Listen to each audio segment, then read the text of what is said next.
Welcome back after the break. आप देख रहे हैं आज पाकिस्तान। अच्छा जी, क्या आपने टॉक्सिक पॉजिटिविटी का लफ्ज़ सुना है? वैसे तो हमें बार बार कहा जाता है कि मस्बत सोचिए, ज़िंदगी में हर चीज़ को अच्छे लेके चलिए वगैरह वगैरह। सवाल ये है कि कब यही पॉजिटिविटी, यही मस्बत सोच आपकी दुश्मन बन जाती है, ये हमें पता नहीं चलता। देखिए, हमें कहा जाता है ना कि किसी भी चीज़ की ज़्यादती आपके लिए अच्छी नहीं है। तो पॉजिटिविटी की ज़्यादती ख़ास तौर पे ऐसी सिचुएशंस में जहाँ आप नाइंसाफ़ी, जुल्म, ज़्यादती बर्दाश्त कर रही हों, ये भी आपके लिए डेट्रिमेंटल है। तभी आपको मुख्तलिफ़ बीमारियाँ होंगी, आपको अंदर से पता होगा कि आपके साथ जुल्म हो रहा है, लेकिन आप ऊपर से एक खोल चढ़ाए रहते हैं मस्बत सोच का। आइए ज़रा इसको मज़ीद समझने की कोशिश करते हैं कि कहाँ हम ये गलती कर रहे होते हैं, कहाँ हम पॉजिटिविटी का सहारा ले रहे होते हैं कई गलत चीज़ों पे पर्दा डालने के लिए। ज़बरदस्त पैनल हमारे साथ है। फ़र्स्ट एंड फॉरमोस्ट ही बिस्मिल्लाह परवेज़ हमारे साथ मौजूद हैं। बिस्मिल्लाह को आप जानते हैं माहिर नफ्सियात हैं, हमारे बहुत सारे प्रोग्राम्स और गुफ्तगू में हिस्सा लेती हैं। Thank you so much Bismillah for being here. And of course I have also requested Farah ji to stay with us. Farah Lakhani एक ज़बरदस्त फ़ैशन डिज़ाइनर हैं, हमें स्टाइलिंग के हवाले से भी गाइड करती रहती हैं, लेकिन इनका पीपल टू पीपल कॉन्टैक्ट इतना ज़्यादा है क्योंकि देखिए हमारे लिबास का डायरेक्ट ताल्लुक हमारी शनाख्त, हमारी पर्सनैलिटी और हमारी नफ्सियात से बनता है। So she notices a lot of things. तो इनसे भी जानेंगे कि लोग क्या क्या एक्सपीरियंस कर रहे हैं, उनकी प्रैक्टिसेस में क्या आ रहा है। And last but definitely not the least, Roohan Mubashar भी हमारे साथ मौजूद हैं, जो मुझे लग रहा है अब हमें ज्वाइन कर रहे हैं कनाडा से। अस्सलाम वालेकुम Roohan, I hope that you are doing well. और सबसे पहले तो ये बताएं कि परदेस में जाकर कैसा महसूस हो रहा है? अस्सलाम सदरा, क्या हाल है आपकी? खैरियत से? ठीक है। जी, thank you for having me and I think mixed emotions है, but I think so far so good. जैसे अल्हम्दुलिल्लाह, कहते हैं ना कि सब ठीक हो जाएगा। इंशाल्लाह ताला। अच्छा, लेट्स स्टार्ट विद सबसे दैट। तो ज़्यादा सब तो ठीक है, जो अल्हम्दुलिल्लाह। ओवरसीज़ जाता है ना, उसको पॉजिटिविटी की ज़रूरत होती है। आपसे पहला एब्सोल्युटली। सवाल मैं रूहान यही करना चाहूँगी कि इसमें 2-3 जो हमारे यहाँ कहावतें कही जाती है कि जी दूर के ढोल सुहाने या the grass is greener on the other side. पहले तो इसको ज़रा रियलिटी चेक दें कि कितनी दफ़ा दिन में अपने आप को पॉजिटिविटी का डोज़ देना पड़ता है कि नहीं रूहान, सब सही हो जाएगा, I just have to stay the course. I think Sidra के इट्स स्पॉट ऑन बात भी है जो आपने करी है, बिकॉज जब आप दूर जाते हैं तो you already have a lot of baggage carrying with you. आप कहते हैं कि नहीं यार, I am in there for it. And अगर इसको मैं रिफ्रेश करूं तो the grass is greener wherever you water it. तो absolutely. I think when we are here, और जब आप प्रदेश आए हैं तो फिर आप अपना माइंडसेट शिफ्ट एब्सोल्युटली साथ लेकर आए, या माइंडसेट शिफ्ट के अंदर ही आप जिंदा रह सकते हैं। अगर आप उसी पुराने पैराडाइम में रहेंगे तो I don't think so it will work. और यही मैंने भी किया है। और आई थिंक शुरू में थोड़ा सा टीथिंग इश्यूज आते हैं, जो कि आ भी रहे हैं, but I think mindset is the main game in all of this. So I am also trying to cope up with this only idea कि यार the grass is greener where I am going to water it. जो मैं सोचूंगा या जो मैं mindset रखूंगा, things will go that way only, and this is what Beautifully is said. I'm going to happening. pick up on your methods and process later in the show as well. लेकिन बिस्मिल्लाह, आपने भी experience किया है, जी। आपने भी you've spent time abroad, लेकिन हमारे यहाँ जो लोग यहाँ बैठ के नेगेटिविटी का शिकार हो रहे होते हैं और उनको लगता है कि बस जी अगर मैं किसी तरह, मेरे पास वीज़ा लग जाए, मेरे पास पैसे आ जाएं, मैं किसी तरह पहुँच जाऊँ बाहर, बाहर की ज़िंदगी तो बहुत अच्छी होगी। बिल्कुल। ये जो नेगेटिव सोच है, और जब आप एक्चुअली बाहर पहुँचते हैं तो कितना बड़ा कल्चरल शॉक लगता है। अस्सलाम वालेकुम सिद्रा एंड एवरीबॉडी। जी, मैंने एक सिग्निफिकेंट टाइम पीरियड ऑस्ट्रेलिया में गुजारा है, और जब मैं यहाँ से जाने लगी थी तो मुझे लगता था कि यहाँ ही मुसीबतें हैं और वहाँ जाके ज़िंदगी बहुत आसान हो जाएगी। बिल्कुल। लेकिन जब मैं वहाँ गई तो वो सबसे पहला जो मुझे जो शौक़ लगा वो ये लगा कि मैं एक नई रियलिटी में एडजस्ट नहीं कर पा रही थी।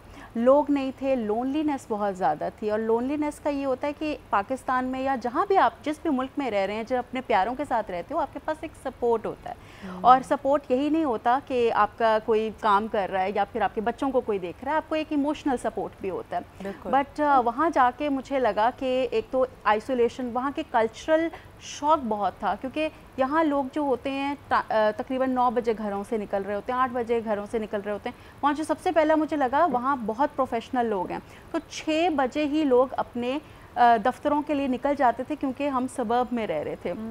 तो वो सबसे पहले कि भाई सुबह सुबह जो है वो 6 बजे लोग निकल रहे हैं और बिल्कुल सुनसान हो जाता था। सेकेंडली मुझे महसूस वहाँ ये भी हुआ कि हमें लगता है वहाँ जाके ना हमारे इर्द गिर्द डॉलर ही डॉलर होंगे और कुछ भी नहीं हमें होगा। ऐसा नहीं है, मेहनत करनी पड़ती है, हाँ। ढूंढनी पड़ती हैं जॉब्स, और जॉब्स जब आप करते हैं, और वहाँ का एक चीज़ है, यहाँ फिर भी थोड़ा लेवरेज मिलता है। मैं आपको लेवरेज बता देती हूँ, यहाँ ख़वातीन होती हैं तो ख़वातीन का एहतराम भी किया जाता है, थोड़ा सा लेवरेज इस तरह भी मिल जाता है कि चलो यार ये मर्द कर ले मुश्किल काम, आप जो है बैठ जाओ। ये यहाँ की तमीज़ है। वहाँ एवरीबडी, जब हम इक्वालिटी की बात करते हैं तो मर्द अगर 2 किलो की बोरी उठा रहा है, 5 किलो 10 किलो की, तो औरत से भी वही काम करवाया जाएगा। और आपको घंटे के हिसाब से पैसे मिलते हैं। तो यहाँ हम जो है वो पूरा दिन अगर काम ना भी करें और रिलैक्स भी करें, फिर भी हमें पता है कि महीने के बाद हमें पैसे मिल जाएंगे। तो वहाँ मुझे बताओ कि तुम तो खुद माहिर नफ्सियात हो, और जब ये रियलिटी चेक मिला तो अपने आप को पॉजिटिव करने का क्या तरीका सोचा, और किस वक्त पॉइंट ये जहन में आ गया कि भाई इससे ज़्यादा अगर मैं बर्दाश्त करूँगी या इस रियलिटी को इग्नोर करके सिर्फ और सिर्फ अपने जहन पे ये बोझ डालूंगी कि नहीं मुझे पॉजिटिव रहना है, so that is going to be toxic positivity. बिल्कुल। अच्छा, मेरा सिनेरियो थोड़ा सा, क्योंकि मैं ओपनली इस चीज़ को डिस्कस भी करती हूँ, मेरी शादी वहाँ हुई थी, और मतलब शादी के बाद मैं वहाँ मूव की थी, और मैं एक टॉक्सिक इन्वायरमेंट में थी जहाँ मुझे आइसोलेट कर दिया गया था जी। तो एक पॉइंट तक तो आप टॉक्सिक पॉजिटिविटी का सहारा ले रहे होते हो कि हाँ सब कुछ ठीक हो जाएगा, ये शख्स भी ठीक हो जाएगा, ये अभी मुश्किल हालात हैं, मे बी, और आप फिर लेवरेज दूसरे बंदे को भी देते हो कि मे बी हालात ऐसे हैं, मे बी शायद कोई प्रेशर होगा, कोई सर्कमस्टांसेस होंगी।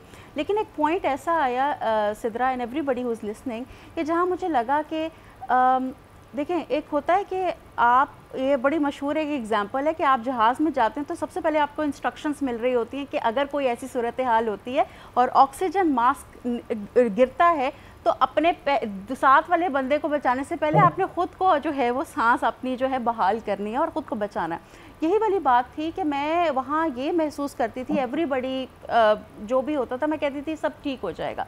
लेकिन जब मैंने ये रियलाइज़ किया कि बहुत से ऐसे पैटर्न्स हैं जो ठीक नहीं हो सकते और यहाँ बाउंड्रीज सेट करनी पड़ेंगी, जो रिटेलिएट भी फिर हुआ बहुत बुरे तरीके से। So I left the house without thinking कौन मुझे सहारा देगा, कौन मुझे जो है वो घर देगा, छत मिलेगी नहीं मिलेगी, कहाँ जाऊंगी, ये सारी चीज़ें। I left the house there and ये जो ब्रेकिंग पॉइंट आता है ना ख़वातीन का, ये बड़ा मेरे ख्याल में सिग्निफिकेंट होता है। और उससे पहले हम इतनी कहानियाँ सुनते हैं कि हालांकि नज़र आ रहे हैं डेंजर साइंस, रेड फ्लैग्स, लेकिन ख़वातीन कहती हैं चलो ये नई नई बात है, बेनिफिट ऑफ डाउट दिया और आगे बढ़ते हैं, अभी सब सही हो जाएगा। फ़रा, आप कितनी ऐसी ब्राइड से मिलती होंगी जो मेरे ख्याल में जब शादी के जोड़े की शॉपिंग कर रही हैं, उसके लिए निकली हैं, उनको ऑलरेडी एहसास है कि उनकी मंगनी में और जहाँ उनका रिश्ता तय हुआ है उनके ससुराल वाले एटीट्यूड सही नहीं है, बहुत सारी चीज़ें हैं जो मेल नहीं खा रही हैं और उनको अपने दिल को ज़दोकोब करना पड़ रहा है। उस वक्त क्या होता है, यानी एक लड़की की ख्वाहिश कि मैं दुल्हन बन के स्टेज पे बैठूँ, मेरी परफेक्ट वेडिंग हो, वो हावी हो जाती है, वो क्यों इन रेड फ्लैग्स को देखकर भी अनदेखा करती है? देखिए सिद्रा, सबसे पहले तो ये कि अगर आपको रेड फ्लैग्स ऐसे महसूस हो रहे हैं तो वो आप तभी महसूस कर पा रहे हैं जब आपका ब्रॉटअप इस तरह का है, जब आपकी परवरिश इस तरह की है कि आपके पेरेंट्स ने आपको इतना सेल्फ़ कॉन्फिडेंस और इतना आपकी सेल्फ़ एस्टीम बढ़ा के रखी हुई हो कि आपको पता चल जाए कि भाई ये रेड फ्लैग है और यहाँ पे मैंने कॉम्प्रोमाइज़ नहीं करना है। तो यहाँ छोटी सी एक चीज़ है कि रिस्पेक्ट, आप रिस्पेक्टफुली जो भी आपकी बात है वो आप कम्युनिकेट करें, क्योंकि जब शुरू में नए नए रिश्ते बनते हैं तो बहुत सारी चीज़ें ऐसी होंगी जो आपकी मर्ज़ी से नहीं हो रही होंगी। जैसे कि शादी के दिन जो ब्राइड ने कलर पहनना है उस पर प्रेशर होगा, उसने पहनना होगा वाइट, वो कहेंगे नहीं रेड ही पहनना है। तो ये छोटी छोटी सटल ऐसी चीज़ें होती हैं कि जिसमें आपको पता चल जाता है कि यार थोड़ा सा डोमिनेटिंग एटीट्यूड आ रहा है इन लॉज की तरफ से। तो वहाँ पे आप बैठ के बातचीत करें, उनको समझाएं कि देखें मेरा बड़ा दिन है और मैं चाहती हूँ कि इस तरीके से हो। कलर्स को लेके काफ़ी जगहों पे इन लॉज के साथ में थोड़ी सी बात ऐसे होती है। प्लस यहाँ से बनवाने कपड़े, यहाँ से नहीं बनवाने हैं, डिज़ाइनर्स को लेके बहुत ज़्यादा डिस्कशंस चल रहे होते हैं, एक्सपेक्टेशंस आने ये छोटी छोटी ऐसी चीज़ें होती हैं जो आपके रेड फ्लैग्स होते हैं, जो कि आप मसला नहीं है, सबके साथ होते हैं, क्योंकि आप फर्स्ट टाइम रिलेशनशिप में बनने जा रहे हैं। They don't know about you and you don't know about them. हो सकता है वो छोटी सी एक चीज़ हो जिस पे आपका क्लैश हो रहा है, थॉट्स का क्लैश हो रहा है, वहाँ पर आप बैठें, आराम से उनसे बात करें, उनके साथ कम्युनिकेट करें आपकी क्या सोच है, क्या थॉट्स हैं, और अच्छा, हमारे यहाँ तो एक भी बड़ा मसला एक और है ना, मुझे एक ब्रेक पे जाना है लेकिन वापस आके इसको टेक अप करेंगे। आप किसी भी महज़्ज़ब माशरे में देखें तो अगर कोई इफ़ेक्टिवली कम्युनिकेट कर रहा है तहज़ीब के साथ, तमीज़ के साथ कि भाई ये मेरी पसंद है, मैं चीज़ों को ऐसे चाहती हूँ, चलें कोई दरमियान का रास्ता निकालते हैं, तो लोग उसको अप्रीशिएट करते हैं। लेकिन पाकिस्तान वो वाहिद जगह है कि अगर दुल्हन अपनी शादी के मामलात पे बोले तो वो तो जी चलाको मासी है, फिर तो वो बहुत बेवर्ड है और अभी से अपनी चला रही है और पता नहीं उस पर 100 उसके बारे में इम्प्रेशंस बन जाते हैं। And we are talking about the strength of both the genders but particularly ख़वातीन, क्योंकि हमारे समाजी रवैये ये हैं कि ख़ातून को हमेशा कॉम्प्रोमाइज़ करना सिखाते हैं और इसको हम लपेटते हैं, ग्लोरीफाई करते हैं एक बड़े खूबसूरत से मखमल के ग़िलाफ़ में कि भाई तुम सब्र करोगी तो तुम बहुत आगे तक जाओगी और अल्लाह के यहाँ भी तुम्हारा मकाम बढ़ेगा, दुनिया में भी तुम्हारी इज़्ज़त होगी। हमारी पिछली जनरेशन्स में ख़वातीन ने ये बहुत बड़ी कुर्बानियाँ दी हैं कि 20-20, 40-40 साल की शादियों में तकलीफ़ें सहते रहे, ज़्यादतियाँ सहते रहे, लेकिन उनमें से मुझे लगता है कुछ को ही वो मकाम मिल पाया। कईयों को तो पलट के लोगों ने कहा कि क्यों आपने बर्दाश्त किया और अपनी सेहत भी खोई, अपनी जहनी सेहत भी खोई। रूहान, क्या कहोगे, हमारे यहाँ जो विक्टिम है उसको चुप कराकर ग्लोरीफाई क्यों किया जाता है? सदरा, आई थिंक अगर हम इस स्पेसिफिकली इस मौजू पे जिस पे आपने भी गुफ्तगू की है, अगर मैं इस पे जाऊं तो इट्स अ वेरी जैसे कि आपने कहा इट्स अ वेरी वेग कि किसी तरफ भी जा सकती है। अगर मैं इसको एक ऑर्गेनाइजेशनल पर्सपेक्टिव में देखूं और इस विक्टिम साइकोलॉजी या विक्टिम माइंडसेट को देखूं तो ये बहुत सारे लोगों में एग्जिस्ट करता है कि जी हम काम करते हैं and boss really makes up more of, हम काम ज्यादा करते हैं वो ज्यादा कमाते हैं, ये जो विक्टिम माइंडसेट है, सो ये हर एक जगह पे एग्जिस्ट करते हैं। बट आई थिंक लेकिन रूहान, अगर मैं इसको ही सॉरी टू इंटरप्ट, इसको ऑर्गेनाइजेशंस पे ले आते हैं। चलो, आपको अर्ली एंड यंग प्रोफेशनल्स को हम अक्सर कह रहे होते हैं ना भाई, शुरू में you have to earn your respect. कई दफ़ा वो लोग नोटिस करेंगे कि उनके अच्छे आइडियाज़ पोच कर लिए जाते हैं, उनका काम का क्रेडिट उनको नहीं दिया जाता, या वो जो आस लगाए बैठे होते हैं कि भाई साल के बाद जो एवेल्युएशन होगी तब उनको रिवॉर्ड मिलेगा और नहीं मिलता। तो and we are basically telling them कि यार होता यही है, प्रोफेशनल कॉर्पोरेट कॉरिडोर्स को ऐसे ही नेविगेट किया जाता है, बर्दाश्त करो, बना के रखो बॉस से, इवेंचुअली तुम्हें इसका रिवॉर्ड मिलेगा। ये भी तो वही चीज़ है ना? आई थिंक मोर और less you are also right कि ये है तो वही चीज, but at the end of the day some stories also turn out greener, तो किसी को रिवॉर्ड मिल भी जाता है। अब ये डिपेंड करता है कि the passage that they are going through के वो कैसा है। अगर आप एक ऐसे पैसेज से गुजरते हो और फिर आपको रिवॉर्ड मिल जाता है तो आप कहते हो कि ठीक है यार, ये मैंने किया था इसीलिए मुझे ऐसा मिला। एंड समटाइम्स इट्स द अगर इसमें थोड़ा एक डिफरेंट मैं एक पहलू लेकर आऊँ, वो ये है कि अब सब ठीक हो जाएगा, इसमें एक डिवाइन भी है बहुत सारे लोगों का। अगर हम देखें ना तो ये एक डिफरेंट पहलू है और ये डिवाइन के थ्रू ही लोग कहते हैं कि यार बस सब ठीक हो जाएगा, वो सब ठीक कर देगा। बट आई थिंक जितनी भी मैंने ट्रेनिंग्स अटेंड करी हैं, दी हैं, so I always tell people like inspiration plus action is now where the magic happens. अगर आप खाली इंस्पिरेशन लेते रहेंगे कि सब ठीक हो जाएगा या सिर्फ एस्पिरेशन लेते रहेंगे कि जी सब ठीक हो जाएगा, तो it's not going to happen.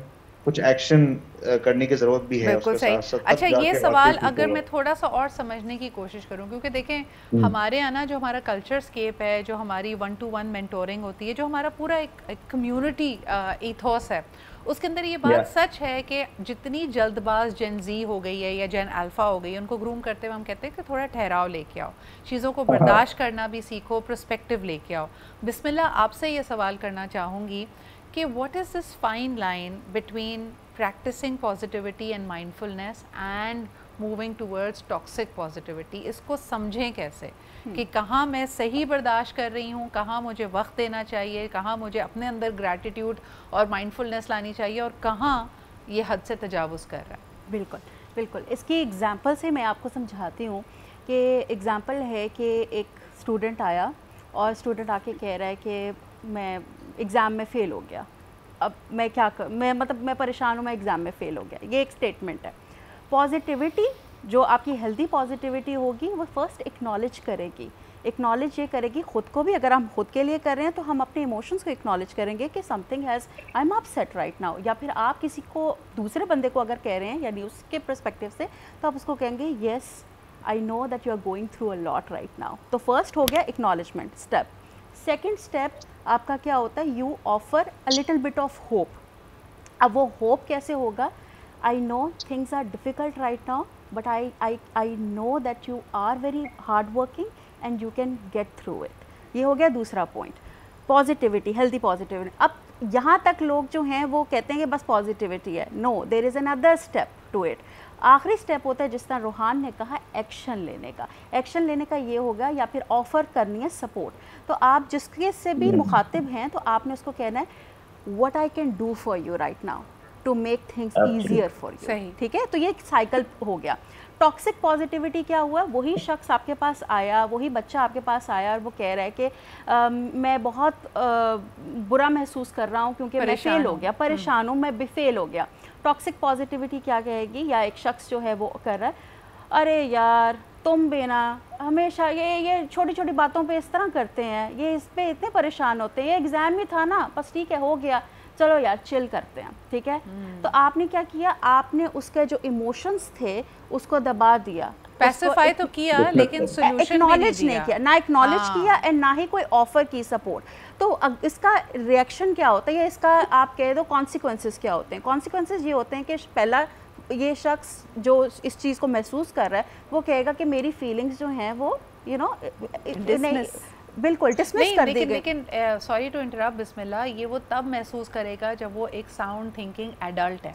मैं आपकी बात सुन के एकदम ये सोच रही थी कि दिस इज हाउ हम अपने बच्चों को बिगाड़ते भी तो ऐसे ही है ना। जो पापा की परी बनती है या घर का राजा बेटा बनता है वो इसी तरह तो बनता है कि गलतियों पे पर्दा ढांपते गए ना, बच्चे की स्किल और एप्टीट्यूड पे काम किया कि उसको कोई रेपरकशन का कोई खौफ ही नहीं है कि अगर मैंने कुछ किया तो मुझे गलती पे डांट पड़ेगी या कुछ होगा, बल्कि उल्टे चार लोग उसकी गलती को जस्टिफाई करेंगे। एक्सट्रीम्स है ना सिद्रा, एक एक्सट्रीम ये है कि आपने बिल्कुल एक्नॉलेज नहीं किया और दबा दिया, दूसरी एक्सट्रीम ये है कि आपने कहा कि तुम्हारी गलती नहीं है, हाँ मैं जो हूँ। आपने ऐसे नहीं देखे कि कोई एक लड़के बच्चा आता है और उसको कहते हैं कल जो है बॉडीगार्ड्स भी जाएंगे, कल जो है हम भी जाएंगे। अरे भाई उससे भी पहले से शुरुआत ना, बच्चा गिर गया है तो हम कहते हैं कि मेज़ की गलती है, मेज़ को मारना शुरू कर देते हैं, गंदी मेज़, गंदी मेज़। And what are we doing, हम रोल मॉडल कर रहे हैं कि भाई तुम्हारी गलती नहीं है, हम वायलेंस को बढ़ावा दे रहे हैं कि उल्टा पलट के उसको भी मार दो। और दूसरा ये कहना कि भाई टेक रिस्पॉन्सिबिलिटी, चलो अब तुम्हें समझ आ गया है कि तुम पहले you were indulging in unsafe behaviour.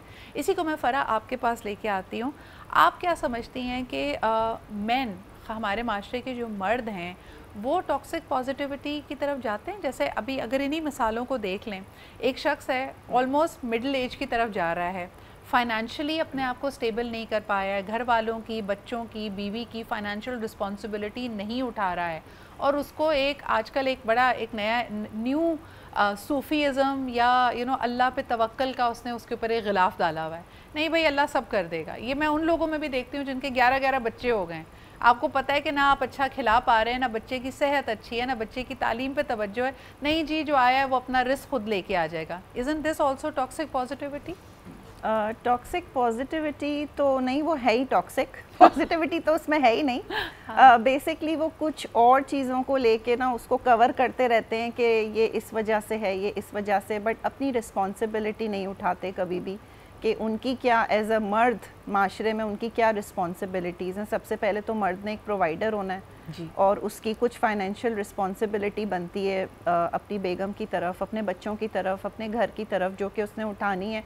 उसमें तो कोई दो बात है ही नहीं ना, वो तो आपको हमारे मज़हब में भी है कि man is always a provider. हाँ, औरत अगर अपने कमाई के बाद कुछ हिस्सा उसको खुशी से देना चाहे घर में तो वो एक अलग बात है, लेकिन उस पर कोई वाजिब नहीं है, उस पर कोई बंदिश नहीं है कि उसने घर में देना ही देना है खर्चा। तो इस तरह की कुछ चीज़ें होती हैं कि जो हमें नज़र आ रही होती हैं हमारे सोसाइटी में, और आजकल थोड़ा सा इसका रुझान बढ़ गया है क्योंकि जिस तरह से औरतों के अंदर शऊर आ गया है, वो अपनी एजुकेशन के थ्रू, अपने एक्सपोजर के थ्रू अपने आप को ग्रूम कर रही हैं, पढ़ लिख के आगे बढ़ रही हैं और एक स्टेप ले रही हैं और अपनी मैस्कुलिनिटी में एंटर हो रही हैं।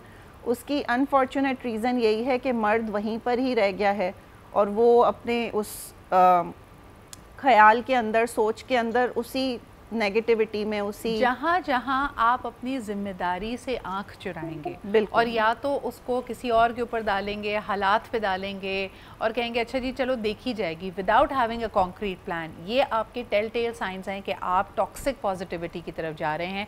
आप सिर्फ अपने आप को पैसिफाई कर रहे हैं, अपना स्ट्रेस, अपनी टेंशन रिलीज़ कर रहे हैं, लेकिन कोई प्रैक्टिकल अमल या स्टेप नहीं उठा रहे। कॉलर हमारे साथ है, उनकी बात सुनते हैं। हेलो, अस्सलाम वालेकुम। वालेकुम सलाम, good morning Sidra Iqbal. Good morning आया, क्या हाल चाल है आपके? अल्हम्दुलिल्लाह, आपके पैनल बहुत अच्छा है, बड़ी अच्छी बातें हो रही हैं। मैं तो रियलाइज करता हूँ कि आप बड़ी अच्छी ऑब्जर्वर हैं। Literally you narrate the things in a proper way कि आदमी को बात समझ में आती है। और हकीकत बात है कि हम, आपने जो बात की ना सिद्रा, मैंने इसको पॉइंट को लिया है कि हम अपने बच्चों के साथ क्या करते हैं, हम उनको इस तरह फेस करने की हकीकत तो हम बताते ही नहीं। लेकिन मेरे 2 बेटे हैं, लिटरली बिलीव करें कि हम लोग ना एक दूसरे के साथ इसी तरह चलते हैं कि वो मुझे कभी टोक देते हैं या मैं कहते हैं वो आप ही गलत करें, या मैं उन्हें जब कहता, तो अब मुझे रियलाइज होता है जो मैंने उनको ट्रेनिंग दी थी वो मुझ पर ही लागू करते हैं वो। तो ये एक रवैया होता है और आपको हकीकत पसंद होना चाहिए। आपको ये नहीं होना चाहिए कि आप जिस दुनिया में, ख्वाबों की दुनिया में रह रहे हैं कि ऐसा हो जाएगा, ऐसा हो सकता है। और ये बातें हकीकत है कि आज आपने जो बात की, हम लोग जो क्या करते हैं, हम लोग एक इस तरह की दुनिया में रहते हैं कि फैंटेसी लैंड में कि चीजें खुद ब खुद कुछ नहीं होता। अल्लाह ने भी आपके लिए एक रास्ता बनाया होता है, उसको आपको दिमाग को यूज करना पड़ता है। अब जैसे मैं आपकी, कुछ लोगों को ये बातें अजीब लगेंगी क्योंकि जाहिर है हम आजकल बच्चे, जाहिर लोग कम भी हो रहे हैं, वो अपने हिसाब से देखते हैं कि हम इसको आगे कैरी किस तरह कर सकते हैं, नहीं कर सकते। ये एक बहुत बड़ा फैक्टर है। लेकिन मेरा सवाल बिस्मिल्लाह से स्पेशली यही है, इनकी बात में बड़ी गौर से सुनता हूँ। मैं पूछना चाहता हूँ कि आज के दौर के अंदर जो इतने मसाइल हैं, इस मसाइल के अंदर आदमी जो है ना, ये किस तरह ये अपने आप को रियलिस्टिक बना सकता है? क्योंकि आपके पास इतनी चीजें हो गई, इतने ज़रूरियात इसमें कितनी बढ़ चुकी हैं कि उसको हासिल करने के लिए आप जो है ना बड़ा वो कर रहे होते हैं। तो इसको आप किस तरह कोप अप कर सकते हैं? बिल्कुल सही या ये सवाल का जवाब मैं ब्रेक के बाद लेती हूँ। एक छोटा सा ब्रेक लेते हैं, आप हमारे साथ ही रहिएगा। आपने बिल्कुल सही कहा कि आज के हालात में तो इंसान अपने होप और अपने ईमान की वजह से ही चल रहा है, वरना प्रैक्टिकली या दुनियावी तौर पर तो कई मसाइल ऐसे नज़र आ रहे हैं जिनका कोई हल नहीं है। When you are saved by hope, यानी मिसाल के तौर पे हम अपने माशरे में अगर देखते हैं आमदनी 98, खर्चा रुपया, तब तो आप बस दुआ ही कर रहे होते हैं ना कि अल्लाह ताला इसमें बरकत डाल दे, कहीं से कोई गैबी मदद आ जाए, कोई उधार दे दे, किसी का दिल नरम हो जाए। लेकिन जो कॉलर ने हमारी बात की आया ने, वो बड़ी प्रैक्टिकल है कि ये आपकी रियलिटी है। तब क्या करें? बजाय इसके कि सोचें कि जी मैं 50,000 कमा रहा हूँ और किसी तरह 80,000 के खर्चे निकल आएंगे, या फिर एक्टिवली आमदनी को बढ़ाएं, खर्चों को कम करें, ये सोच हमारे यहाँ नहीं आती। और अगर आप इस सोच को डिले कर रहे हैं, you are also practising toxic positivity. क्या कहोगी? बिस्मिल्लाह। बिल्कुल बिल्कुल। कॉलर की बात से मुझे कल की ही परसों की बात ये आई, परसों बारिश हुई थी, तो उस टाइम पे मैं बाहर थी और आप भी फंसी? मैं भी फंस गई थी, शाहराह फैसल पे सभी फंसे थे, सब फंस गए थे। अच्छा जब फंसे ना तो आप बड़ा अवेयरनेस बड़ी आपकी इंक्रीज़ होती है, आप ऑब्जर्व करते हैं। कुछ करने को नहीं था तो मैं बस देख रही थी मेरे साथ जब भी हम स्टक थे तो कहाँ थे। अच्छा एक बिल्कुल हम सिग्नल के ऊपर रुके तो साथ में एक बाइक वाले भाई थे और शायद हो सकता है कि उनकी सर्कमस्टांसेस ऐसी हों, वो बहुत ही कहते हैं ना गालम गलोच कर रहे हैं और बड़ा गुस्सा कर रहे हैं, ये हुकूमत ऐसी है, ये देखें क्या गटरों के हाल किए हैं, ये वो। शायद वो किसी से फ़ोन पे बात कर रहे थे और उनको वो बारिश बहुत ही बुरी, मेरे कपड़े ख़राब हो गए, मेरे ये है, ये जहन्नुम है, अल्लाह को हम ही मिलते हैं, इस तरह की बातें थी। खैर मैं सुन रही। अच्छा थोड़ी देर बाद कहते हैं ना कि आप अगले इशारे पे जाते हैं, तो मुझे उसी तरह की बाइक पे एक हस्बैंड और एक वाइफ मिले, ठीक है, और बिल्कुल साथ ही थे, तो आपको वो होता है, वो बंदा गाना गा रहा है वो बंदा गाना गा रहा है और वो कहता है एंजॉय कर रहा है, और वो वही बारिश है, वही सिग्नल है, वही बाइक है, उसी तरह वही बाइक है, लेकिन एक के साथ तो खातून भी है, तो वो खातून को कह रहा है अच्छा चलो बेबी आ घर जाके पकौड़े खाएंगे, ठीक है, तो प्लेजेंट हो गया, प्लेजेंट हो गया। तो क्या इन दोनों में फ़र्क क्या था? फ़र्क ये था कि आपके देखने का, आपका पर्सपेक्टिव, आप किस नज़र से देख रहे हो चीज़ों को।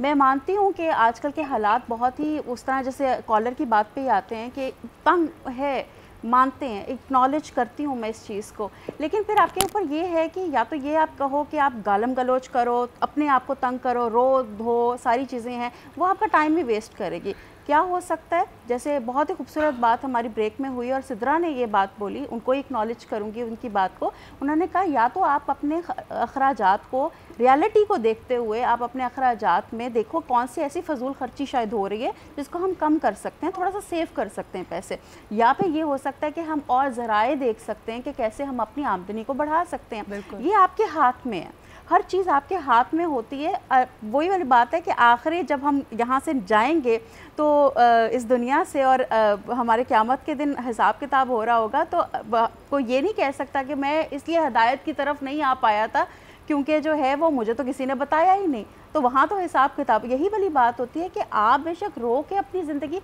हंस के काम करो या रो के काम करो, काम तो होगा। सही है। तो रोहान, आपने कभी अपने आप को रियलिटी चेक दिया है कि रोहान ना थोड़ा रियलिस्टिक हो जाते हैं, पॉजिटिविटी अपनी जगह, लेकिन अब you know I have to pull up my socks and try a different way.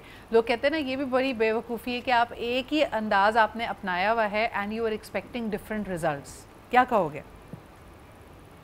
I think Sidra बहुत ये आई थिंक सही बात है। एंड बिस्मिल्लाह ने बड़ा एक अभी जो एग्जांपल शेयर करी उस पर मैं एक सवाल करने वाला था। मैंने कहा कि as a third person how did she felt looking at those two perspectives, कि जी एक वो गाली दे रहे हैं और एक वो गाना गा रहा है, और वो कैसा फील, वो इन तीन दोनों में कैसा फील कर रही है by looking at these two? I think Bismillah must be thoroughly entertained. हर मोड़ पे एक नई कहानी चल रही है, बड़ा सोप ऑपरा लग रहा है। कहानी एक और भी है, चौथी जो इनके दिमाग में चल रही है, मैं हंसी हुई हूँ और मैं हमेशा बचती हूँ। हाँ बिल्कुल सही। I mean it's a lot of perspectives। तो मुझे लगता है कि एक बुक भी है जिस पे आपने कभी पढ़ी हो, power of perspective. Yes. So ideally you know अगर मैं इसको जो आपका भी सवाल था मुझसे उस पर लेकर आऊँ, so it boils down to the point कि यार आपका देखने का नजरिया कैसा है चीजों को। और वाकई आई थिंक अगर मैं अपनी एग्जांपल शेयर करूँ which is more realistic, coming from a comfort zone I'd say probably, यहाँ पर सर्दी ज़्यादा है, नए डायनामिक्स हैं, everything is new for example, but you know वो जो उनकी बात है बिस्मिल्लाह की कि काम अगर करना है कोई चीज़ then there is no ifs and buts, करना है तो आप देखना है जी how will you enjoy the process। And this is such a super human quality. मैं बताऊँ, मैं कई दफ़ा सोचती हूँ कि आप अपने इर्द गिर्द ही देखें, अपने आप ही को देखें, कई ऐसी चीज़ें होंगी जो आपका करने को दिल नहीं चाह रहा, but you are doing it like a duty, कि आप उसको एक यू नो जिम्मेदारी के तौर पे निभा रहे हैं, और ये आपकी सुपर पावर है, इसको कभी आपने डिस्काउंट नहीं करना। बट क्लोजिंग कमेंट्स मैं फ़रा से भी लेना चाहूँगी। फ़रा, आप क्या समझती हैं कि मुझे लगता है कि पाकिस्तान में सरवाइव करने के लिए आपके पास एक हेल्दी डोज ऑफ पॉजिटिविटी होना चाहिए। दुनिया में हर जगह मुश्किलें होंगी, लेकिन अगर हम अपने इर्द गिर्द देखते, जैसे अभी जिक्र हुआ कि मोबिलिटी से लेके हमारे इंफ्रास्ट्रक्चर तक हर चीज़ एक चैलेंज बन सकती है, तो हमारा लेवल ज़्यादा डेंजरस लेवल है सर्वाइवल का, तो यहाँ तो पॉजिटिविटी बहुत ज़रूरी है। बिल्कुल पॉजिटिविटी ज़रूरी है। और जैसे कि मैं बताती चलूँ, 10 साल ऑस्ट्रेलिया में गुजारने के बाद जब मुझे सब लोग कहते थे कि तुम बेवकूफ़ हो, तुम पाकिस्तान आ गई, और ऐसे बहुत सारे सवालात जिन पे हम कहते हैं कि यार अब तुम्हें मैं क्या समझाऊँ, मैं क्यों आई हूँ, तो उस पे यही है कि सिर्फ पॉजिटिव थिंकिंग वाला इंसान ही यहाँ पे चल सकता है। आपको बाहर निकलते ही जो है वो रोड पे जो खड्डे दिखेंगे, स्पेशली आप क्लिफ्टन डिफेंस का इलाका भी बोल दें तो वो कोई अब एलिट नहीं रहा। ज़रा सी बारिश हो जाती है और वो जो 2 दिन पहले उन्होंने सीमेंट डाला होता है वो खुल जाता है। तो आपने बेसिकली जो है ना बहुत पॉजिटिव रह के चलना है, उस खड्डे से बचा के गाड़ी निकाल लेनी है और आराम से अपना दिन गुजारना है। तो बहुत dangerous level of positive thinking आपको चाहिए। एग्जैक्टली टॉक्सिक पॉजिटिविटी है, मेरा पर्सनल पीव है। मुझे बहुत बुरा लगता है जब लोग कहते हैं ना कराची वाले बहुत रिजिलियंट हैं। देखिए, रिजिलियंट होने और ढीठ होने में बहुत फर्क होता है। जब आप अपने लिए खड़े हो ना कि भाईजान सड़क बना दें, यानी हमें क्यों ऐसे पिछड़े हुए मुल्कों के लोगों की तरह रखा हुआ है। ये है ना, there are things that are beyond your control. You need to understand कि there are so many things that will make you upset, but then it's up to you. आप उस पे बैठ के बहुत अच्छी बात, आखिरी मिनट है शो का। Thank you for being here, और आपके साथ बिस्मिल्लाह और रोहान भी मौजूद है। I think I want to end on that note कि जैसे आपने कहा ना कि कोई चीज़ें आपकी लोकस ऑफ कंट्रोल से बाहर होती हैं। I am guided by this one हदीस which is always very very close to my heart, कि एक वक्त आएगा जब आपके लिए गलत के लिए अमल करना, प्रैक्टिकली कुछ करना मुश्किल हो जाएगा। तो आपके ईमान के भी 3 दर्जे हैं। या तो आप यू नो फिज़िकली कुछ करें, एक्शन लें उसके लिए, अगर आप वो नहीं कर सकते तो वर्बली कुछ कहें, यानी उसके बारे में बात करें, और बात भी नहीं कर सकते, तो जो आखिरी दर्जा है ईमान का कि एटलीस्ट दिल में समझें कि ये गलत है। I think what Karachiites especially are facing is कि हमने दिल में भी समझना छोड़ दिया है कि ये गलत है, हमने बस उसको नॉर्मलाइज कर लिया और एक्सेप्ट कर लिया है। That's where my problem is कि maybe it's not our locus of control, लेकिन जहाँ हम बात कर सकते हैं बात करें, जहाँ हम प्रैक्टिकली कुछ कर सकते हैं वो प्रैक्टिकली करें, और एटलीस्ट दिल में ये क्लियर रखें कि जो हो रहा है वो नॉर्मल नहीं है। इसी के साथ हमें इजाज़त दीजिए, इंशाल्लाह ताला कल आपसे फिर मुलाकात होगी। ख्याल रखें, खुदा हाफिज़।